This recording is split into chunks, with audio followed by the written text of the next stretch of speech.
Welcome to Smart Women Talk. This is your host, Katana Abbott. I'm a midlife millionaire coach and a certified financial planner, and I search the world for smart women and a few good men, including best-selling authors and thought leaders who are on that leading edge. So join us for conversations on money, business, health, and inspiration, so you can live with more purpose, passion, and prosperity. Hi, everyone. This is Katana Abbott, and I want to welcome you all to Smart Women Talk. With 50% of all marriages ending in divorce or separation, and 70% of those being initiated by women, and if they're college educated, it's actually 90%. I feel it's important for women to get the right support before they file, especially if they're nearing midlife. So today I'm speaking with financial advisor and COO of Bed and Wealth Management, Maryann Keith. We're talking about starting over after divorce at midlife. We're going to talk about why it's important to work with a financial advisor during your divorce process, how your financial advisor can help you transition to a new normal, and what to focus on during this new season of your life. So Maryann Keith is a financial advisor working with single, divorced, and widowed women, specializing in holistic financial planning with extensive financial planning experience in conjunction with major life events. She has many secrets to share. She's based in the greater Washington, D.C. area, and Maryann runs a virtual practice, and she enjoys working with clients all over the country. So Maryann, welcome to Smart Women Talk. It's so exciting to have you here today and to be able to share your wisdom, especially on this important topic. It's a huge topic, isn't it? Yeah, it's so important. And thanks so much for having me today, Katana. I think we'll have a lot of information to share with your listeners. I mentioned earlier that 50% of marriages end in divorce. And it's normally financially much more negative on the woman than the man. That's right. I wanted to share the Fidelity Fit study was done a few years ago, and it showed that 80% of women refrain from discussing finances with close friends and family, and 53% are not confident discussing money and investing with a financial advisor. So do you run into that? Every day, what I've found is even though women are becoming more empowered than they ever have, I don't see enough of that empowerment extending to their finances. And a lot of the women we work with had a very traditional marriage from the standpoint of their finances, and they just weren't necessarily all that involved. And it's really important to learn about your finances and work with someone that's going to sort of meet you where you're at and help you with the education piece of things so that, you know, you can move forward, because it's never too late to learn about finances. Let's talk about why a woman would want to engage with a financial planner, because you know they all know they have to and get some kind of legal advice, an attorney or someone who does mediation, for example, but they don't really know about the financial advisor. So let's talk about that. At what point should they get with an advisor, and how important is that to actually do that before the divorce? Yeah, so the financial advice piece it's really important, and it's often overlooked. Typically, clients don't come to me until they're well into the divorce process, or if it's even settled. And I think the earlier you can retain a financial advisor, the better, because the advisor can consult, provide projections and data to the attorney to help the attorney with their case. And the real value in hiring the financial advisor, it's not just for the short term. You need them, of course, to get you through this emotionally charged period where there's a lot of uncertainty. But what you really need them for is for that long-term outlook, so that the short-term decisions you make today with the divorce settlement don't have any adverse or unexpected impacts on your long-term planning. So what kind of things do they need to look at? Because especially if they can go in early. I mean, I remember I was just doing business coaching for a gal and she was going through a divorce and I was like, oh my gosh. And she was just trusting him that he was going to take care of her and her son. And it was really interesting because when I started questioning her about what happens if he gets disabled, what happens if he passes away, and she didn't understand what they had.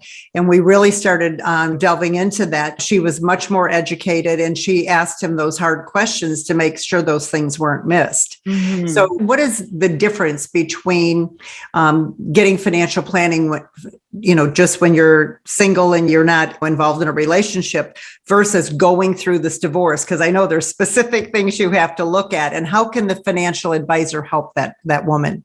Yeah, that's a great question. So when you're single, it's just you and, the balance sheet and the expenses read and flow a bit more simply. When it's a couple and there are kids involved, as there typically are with a midlife divorce, you've got not just your own budget to worry about, but the kids, the education. If there's a pension plan involved, it's really important to have an advisor that's going to ask all those detailed questions. What happens if the ex passes away or becomes disabled? What happens if they decide to retire late? Is there a provision by which the recipient spouse can take the pension early? And speaking to the education, sometimes, people agree, okay, you're going to cover this part of the tuition, I'm going to cover this much, but they don't necessarily go over what happens if there is summer school, who pays for the extras. I've even seen issues with divorced clients where their ex is asking them to take the kids more weekends than agreed upon, and that costs money. And if she makes less, who's going to cover the extra grocery bills and extra activities for that duration of time? So the job of the financial advisor, I emphasize the long-term planning, but we also really get into those fine details that can have a big impact on the day-to-day budget. Right. And if they don't have a financial advisor, they may not understand how important it is to keep those retirement plans safe and deferred and not dip into them. Mm-hmm. So I think that's where you're talking about the long term, to see how it maybe does not look like that much. And you're right, it'll be gone soon. But if you do this and start adding to it, this is what it can mean to you. Is that what you're talking about? That's right. Yes. We don't just talk about your saving strategy, but your distribution strategy as well, from any of the assets that you inherit and any assets that you earn and save going forward. So what are some of the biggest obstacles you see women facing when they're going into a divorce? Mm-hmm. So the first and biggest one is just the education and not having a handle on their finances. So if there's anyone out there listening today, whether you are happily married or considering a divorce, get involved in your finances now. Don't just assume that your husband has it covered. Find out what's going on now. You don't have to learn all the details, but just for example, some of the couples, I still do work with couples, and there's always one spouse that's more involved than the other. And I do encourage the less involved spouse to meet with me once every year or two, just so we can have a high level overview of what is where. So that really is the biggest obstacle, is just knowing where your money is. How important is it, and I'm leading up to this, for a woman to educate herself so she can make smart financial choices? It's really one of the most important things you can do for yourself, because if you are getting divorced, you're going from depending on your spouse for some of their income to it just being you. And you need that confidant, you need the financial advisor, but you still need to have a basic understanding of your finances. And it doesn't happen overnight. I think that's one thing I come up against is I'll meet with a woman and she'll say, oh, I just don't know anything about finances. I'll never get it. And what I remind these women is you just have to learn a little bit. At every meeting, we'll introduce one new concept. And over time, it will build, and we'll look back 5, 10 years down the road and see how far you've come. So this is a big question. When a couple share an advisor, who gets the advisor, and who has to go look for a new one? Or Yes. should they keep the same advisor? So that is always the hot topic. So some of it just depends on your current relationship with the advisor. If you don't feel comfortable with that advisor, if you don't feel heard, then absolutely you should start shopping around for a new advisor. And you can part ways in a very friendly manner. It's very understandable that you'd want separate advisors going forward. And I just recommend that, you retain someone well in advance.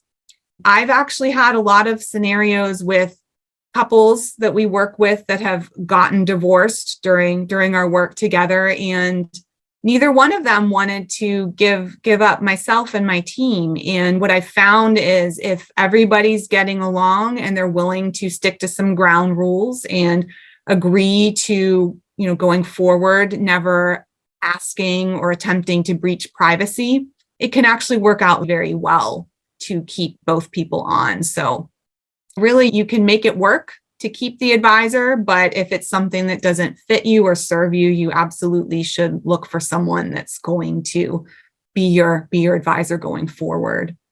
Absolutely. So what impact could a remarriage have on a financial situation? So it can have a huge impact. And the first stop I have people make when they're considering remarriage is, we go meet with your estate planning attorney. And I'm always happy to sit in with my clients in their meetings, but they need to know what the legal ramifications are of commingling assets. Do we need to set up trusts to provide lifetime income?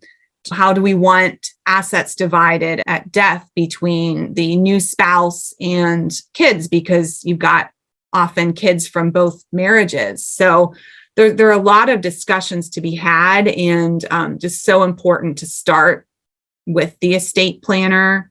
And from there, now that we're in our Zoom world, do a financial plan and just help them see how the assets flow. In some cases, it makes sense to do a prenuptial agreement, and we leave that up to the attorneys. And in some cases, it can be handled by just setting up trusts or keeping certain assets separate. But every situation is different because no two families are the same, and the end result just needs to be something that everyone can live with, and something where everybody is educated on what the different ramifications are if they do choose to commingle those assets.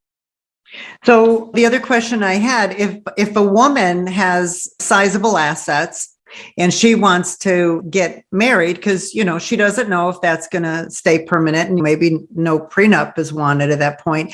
But is there a way that she can keep her assets protected if she's getting into a new marriage without having to do a prenup? Let's say, is there a certain way to do that? Sure. So I know we've got a national audience here, so you'll need to check with your attorney what your state and local laws are. Some clients, their attorneys are fine with them just keeping the assets titled separately.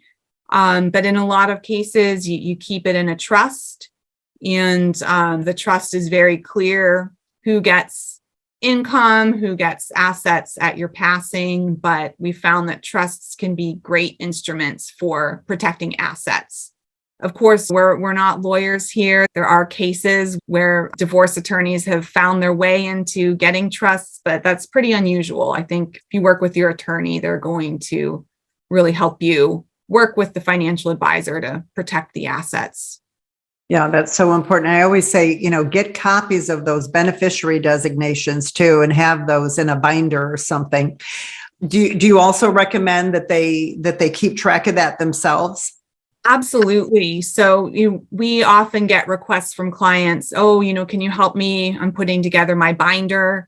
And once you put together that binder with all your beneficiary designations, I do still recommend that you check in on it every couple years, because things change. It's possible maybe something didn't get processed by a back office. So I recommend being very organized and then reviewing your beneficiary arrangements periodically. So now we're talking about women at midlife going through a divorce. What are some of the special things that women at midlife have to consider? I know one of the things we wanted to talk about is Social Security. And I'm also wondering, is it more important because they normally have so many more assets? So a midlife divorce, it just has a lot more moving parts than a divorce for someone who's younger in their 20s or early 30s. And those extra moving parts, like you said, there are more assets. There are usually children in the mix. There's education. A lot of times people want to discuss potential funding of weddings down the future. And when you're splitting those assets, you need to think about the financial impact. You're going from a couple sharing expenses for their home and utilities. And when you split the pie, however you slice it, it's more expensive for each person going forward. And like you said, divorce typically impacts women more negatively because they may have stayed at home for a number of years. So when I talk about education, I want to go back to not just education of your kids, but sometimes education of yourself. You may want or need to go back to school to have a meaningful income. And that's something that is often overlooked in a divorce settlement, just getting the education that you need to have a good income going forward. And that's something that is worth negotiating as part of the divorce settlement. So you mentioned pensions and IRAs, because they have to split those assets. But let's talk about Social Security. Yeah. So for Social Security, another great thing about working with a financial advisor is when they're helping you with projections on what your financial picture will look like, we can take a look at your Social Security benefit. And as long as you were married more than 10 years, once you hit age 62, you are entitled to the greater of 100% of your benefit at age 62 or 50% of your ex's. And if you were staying at home and taking care of the kids, it's possible that your ex's 50% might be higher than your own. And it's really important to have someone go through a Social Security analysis with you to make sure that you're maximizing every dollar. And if you got divorced prior to age 60, Katana, I think you can agree with me, this is something a lot of people don't know, that, the remarriage. And if your ex-spouse passes away and you have not remarried prior to age 60, you actually can become eligible for a Social Security survivor benefit and get 100% of their benefits. So for clients in their 50s, when they're looking at getting remarried, that's a big consideration. Do we wait until age 60 to get remarried to potentially preserve a survivor benefit down the line? Right. And then if they decide to take it and they still have to work, then they've got the earnings limit to deal with too. That's right. So this year is no more than 21,240, and anything over that, they have to pay back $1 for every two. Mm-hmm. And those checks are stopped until the Social Security gets all that money back. Mm-hmm. They may have a blackout period with no income. So that's why those projections that you run, where you can actually look at that and make smart choices, is so important. Mm-hmm. That's right. And it's something that a lot of people just don't know about. And it's nothing to be ashamed of. I think the system is very complicated. And that's why you need someone like myself or like you to get through a difficult process like divorce. Right. And what are some of the things that you've seen that get missed? Anything specific jump out at you? It's really just a lot of the little extras, like some of the extras related to education with the kids' schooling, just making sure that there's a provision in there on how any extra unforeseen expenses are going to be handled. And then just with the pension, I think sometimes not a lot of the important questions don't get asked when drawing up the quadro order to separate the pension. And it's not any competence on the attorney's part. They're just focused on getting the percentage that is owed to their client and just being able to ask some of the detailed questions like, oh, is there a cost of living adjustment on this pension? Is there some way we can bake that into the settlement to make it a little more advantageous? So I think that the pension piece of the settlement is extremely important.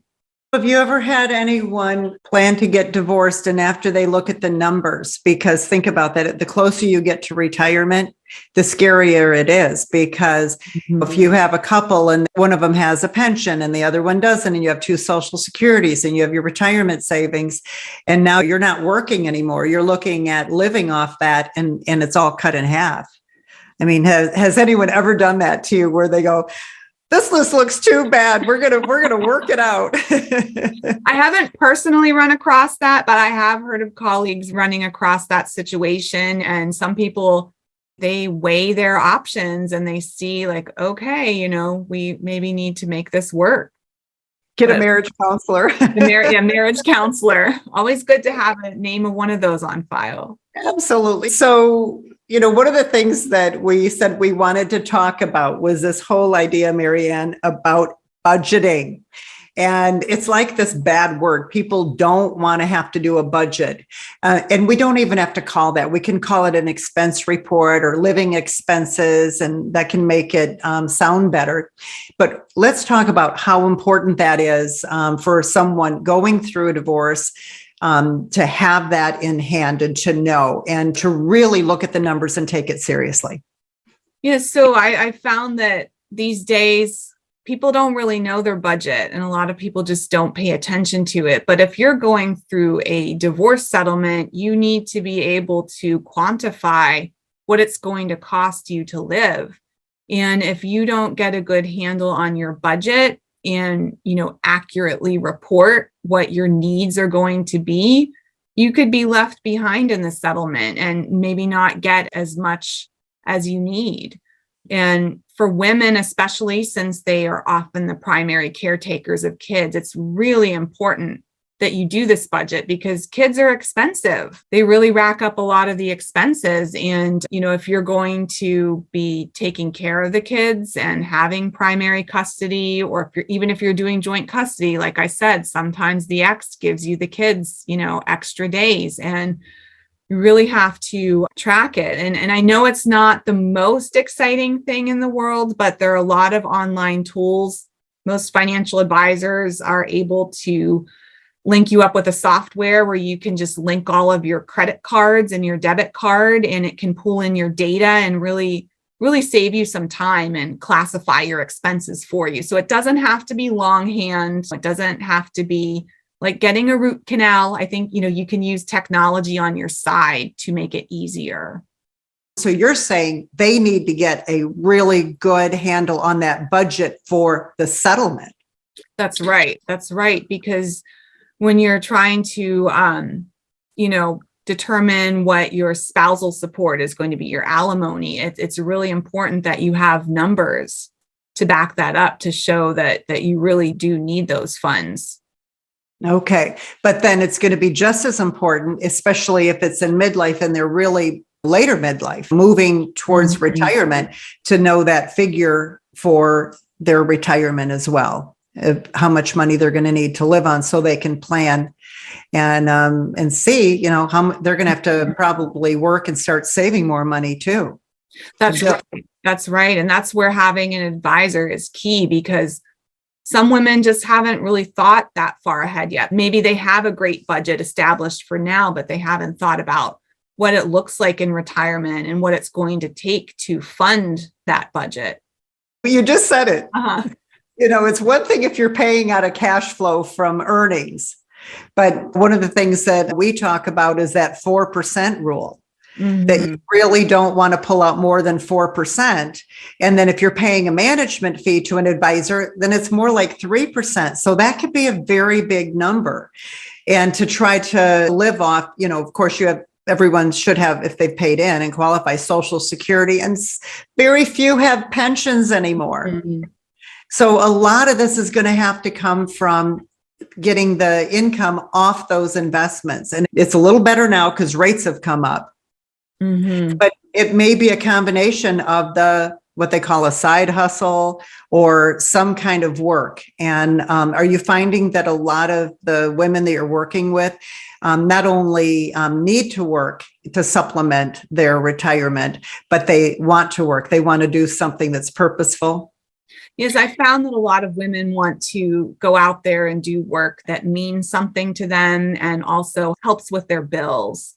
Yeah. And also speaking to, how do you fund the retirement? It's an important discussion for all your listeners to have with their advisors is how much do you have in a traditional managed account versus an annuity that pays you guaranteed income? What are your different options if you don't plan to work or if your part-time side hustle doesn't cover all the bills? Right. So important. I'm glad you mentioned that about the annuity because it can be like a pension. That's because right. it's going to, and it's amazing. You give up all the control of the investments, but you get it out of harm's way. And you can count on that and the Social Security that way. That's great. So, okay, well, I want you to share, how can our people get a hold of you? Because you work virtually. If they have questions just about general financial planning, but especially if they're going through a divorce, because it looks like this is the focus that you have. So tell them how they can reach you, and you're going to be putting some special tools available on your website. That's right. So you can find me on LinkedIn just by putting my name in, Maryann Keith, or you can go to our firm's website, bedenwealth.com. So that's B as in boy. And I'm sure, Katana, you'll put a link to our website in your show notes, and you can reach out to me through our contact form on the website. And we have a new resources library on the website that will have a checklist of things you should consider when going through a divorce, and also a little checklist flowchart about your Social Security benefits and how they are affected by divorce. Oh, that's fantastic. Give us your website. It is www.bedenwealth.com. That's spelled BEDEN wealth.com. Fantastic. Thank you. And I'm so glad we connected. Thanks, Katana. Okay, wonderful. All right, everyone. Thank you for being here today on this important topic. Be sure to share our show with others. If you'd like to get on our list so you can read our articles and come to our programs, just go to joinsmartwomen.com. When you do, you'll immediately get on our list, and each Tuesday you will have something coming to you with some news. And be sure to like our show and share it with others. Until next time, go out and live with more purpose, passion, and prosperity. Smart Women Talk is brought to you by Smart Women's Empowerment, a 501c3 nonprofit project of United Charitable. Music by Bill Lucas from his album When It Rains. Available on Apple Music and Spotify. Catch us wherever you listen to your favorite podcast, and be sure to join our free community at joinsmartwomen.com to access all our free Smart Women resources.